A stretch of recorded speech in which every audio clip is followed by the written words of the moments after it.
né? Que o Flamengo teve diferentes perfis de técnico. Aí o Paulo Souza não se entendia. O Vitor Pereira parecia que estava tudo bem e de repente aquele 4-1 do Fluminense que ninguém entende que comportamento foi aquele dos jogadores. Com o Mário Jorge contra o Maringá perderam uma atuação vergonhosa. Já com o São Paulo já teve o Nublense, um empate ridículo, os 4-0 lá do Bragantino, uma coisa vergonhosa aquela atuação. Não por perder para o Bragantino, mas a maneira como o Flamengo perdeu, não chutou nem uma bola no gol naquele jogo, depois de 10 dias treinando, se preparando. Então, o que eles querem? Os jogadores eventualmente... O técnico que não conversa, eles não gostam. O técnico que é parça, que nem o Renato, não ficou. O Rogério compôs com todo mundo, escalou todos os caras mais importantes. Quando foi demitido covardemente no meio da madrugada, ninguém se manifestou. Não vi nenhum jogador falar assim, pô, mas a gente gosta do Rogério. Por que não foram lá? São lideranças do Vai no dirigente, vai lá, olha, a gente gosta do cara, tá jogando desfalcado, espera um pouco. O Dorival saiu, não foi renovado o contrato.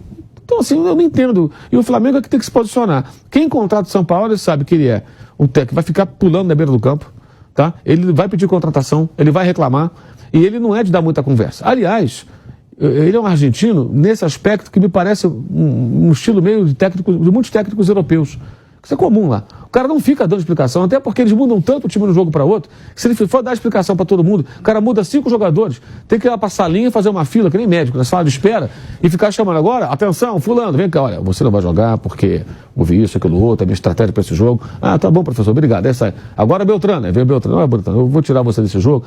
Não dá, cara, nem dá para fazer isso, entendeu? Eu acho que o técnico tem que conversar com o jogador em situações muito específicas, né? Um cara que está jogando sempre, num determinado jogo vai sair, talvez mereça, mas aí eu acho até que o São Paulo talvez não falte a ele tato. Por exemplo, o Rodrigo Caio, ele tem uma história do Flamengo, mas tem também muitas lesões. Ele não coloca para jogar, é a última opção. Talvez não custasse conversar com o jogador em algum momento. Olha, eu não estou te escalando por isso, a sua característica, ou eu preciso de uma sequência, você não tem conseguido ter. Agora mesmo contra o Atlético, ele não estava machucado, mas teve lá uma virose, um problema desse, não foi relacionado. Até entendo que talvez falte a ele, mas quem contratou sabe que tem um combo. O cara trabalhou em 2 clubes aqui no Brasil. Todo mundo sabe como é que ele é. Ele já era muito observado e comentado no Brasil nos tempos da seleção do Chile. Então o São Paulo não é uma novidade. O Paulo Souza pode ser uma novidade. O Vitor Pereira, quando veio para o Corinthians, sim. O Jorge Jesus... Você conhece mais a distância. São Paulo não, trabalhou aqui. Então, se a diretoria contratou esse treinador, ela não pode chegar amanhã e novamente fraquejar, porque alguns jogadores, eventualmente não curtem o estilo dele. E eu acho que, assim, o mais importante é que o time funcione. Essa relação que o Flamengo, às vezes, parece refém de parte do elenco, isso precisa acabar. Isso tem que ser resolvido de alguma maneira. Não estou dizendo que o São Paulo é perfeito, que ele não possa refletir, mudar seu comportamento em algumas questões, mas o fato é que existe uma relação fria de parte do elenco com ele. Aí tem aquela coisa, isso é um negócio que eu não engulo, cara. Os jogadores não jogam pelo técnico, vão jogar por eles, alguém pode dizer isso e tal, porque são profissionais. Meu amigo, você tem que jogar pela camisa, pelo clube, pela torcida principalmente, e pelo salário que tu ganha. Esse papo de joga... É o técnico que paga o salário? Eu não entendo isso. Imagina, você trabalha numa empresa, você recebe o salário, tem suas responsabilidades. Aí você não gosta muito do teu chefe. Eu não trabalho pelo meu chefe, trabalho por mim mesmo. Então você tem que trabalhar pela empresa que te paga, pela sua responsabilidade profissional. Faça o que fizer da vida. Você pode ser o quê? Pode ser jornalista, bancário, engenheiro, médico, motorista de ônibus, lixeiro, professor, não importa. Que papo é esse? O futebol tem esse negócio. O jogador não joga pelo técnico. O que é isso? É o técnico que paga salário? Não gosta do técnico, então não joga pelo técnico. Eu não entendo isso. Sinceramente, não consigo entender. E acho que em 2023 eu escuto esse tipo de conversa desde que eu acompanho o futebol, desde os anos 70. Por que o jogador? Não é só no Flamengo, em vários lugares. Então, se o técnico não for um grande parça, agregador, o cara não joga pelo técnico. Vai jogar pelo time, meu camarada. Vai jogar pela torcida. 67 mil pessoas ontem no Maracanã. Quer mais o quê? Voo fretado, salário em dia, não atrasa salário há mais de uma década no clube, o Vampeta não teve essa sorte.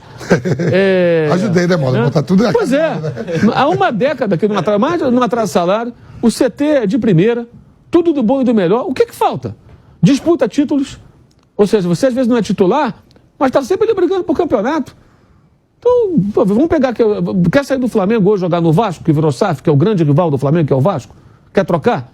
No Vasco tem outros problemas, tem vários problemas. Pergunta ao jogador do Vasco se não quer jogar no Flamengo. Quer ser reserva do Flamengo? Eu estou falando do Vasco não é por provocação ao Vasco, não. Pelo momento, porque são os dois rivais.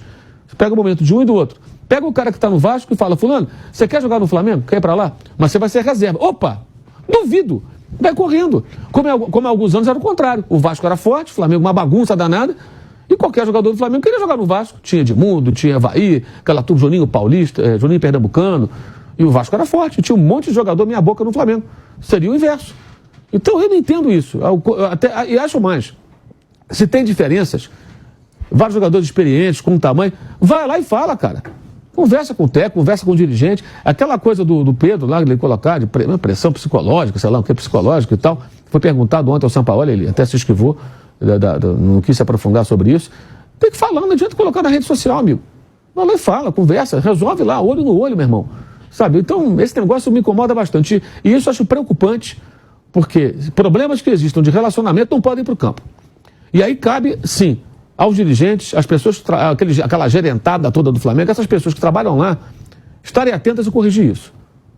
Antes que seja tarde demais. Se o time não se mobilizar para jogar contra o Olímpia como deve ser, corre o risco sim de ser eliminado. Tem que fazer uma partida séria, respeitando pra caramba o outro time, que vai jogar o jogo, chamado jogo da vida, e já deu para perceber. Ontem a minha dúvida era como é que vai se comportar o Olímpia? Vai ser o time que vem mal lá no Paraguai ou vai mudar? E mudou.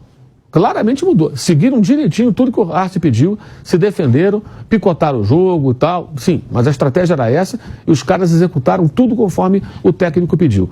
E quase saem com 0-0. Mas um pouco ele levava um empate para o Paraguai. Levaram lá 1-0 e vão agora buscar um resultado de uma vitória simples que leve para os pênaltis, que para o Olímpia já vai ser interessante pela disparidade entre as equipes, técnica, financeira e tudo mais.